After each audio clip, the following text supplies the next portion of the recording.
El petit comerç a Catalunya ha augmentat les vendes un 0,6%, una xifra que contrasta amb la de l'eix comercial de la Creu Coberta, on les vendes han caigut un 2%.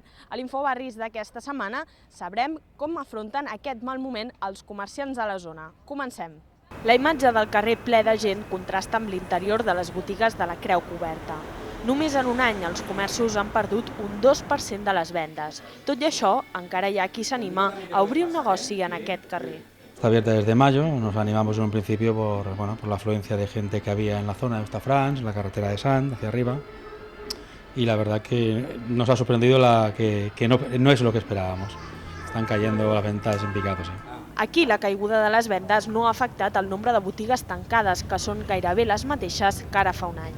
Això s'explica per la rotació comercial que hi ha a l'eix gràcies a comerços com aquest.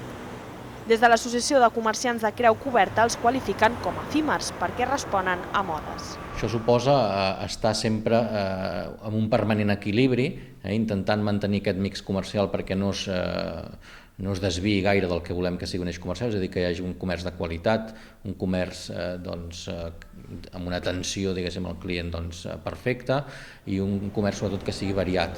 Els negocis de tota la vida també han hagut de fer esforços per aprofitar l'augment de turistes a la zona durant els mesos d'estiu. Molts han obert durant el mes d'agost per igualar, com a mínim durant el període de rebaixes, les xifres de l'any passat. I aquest any hem fet la iniciativa de no tancar la botiga al mes d'agost com fèiem altres anys. La veritat és que no ens podem queixar perquè si tens la botiga tancada, les persianes tancades, lògicament els ingressos són zero. Des de l'Associació de Comerciants de Creu Coberta ja han pres mesures per revitalitzar el comerç de l'eix. Demanen a l'Ajuntament que els deixin utilitzar els solars en desús afectats per l'obertura del carrer Diputació per fer-hi activitats puntuals i que senyalitzi l'entrada a l'eix comerciant des de plaça Espanya per incentivar l'entrada de turistes.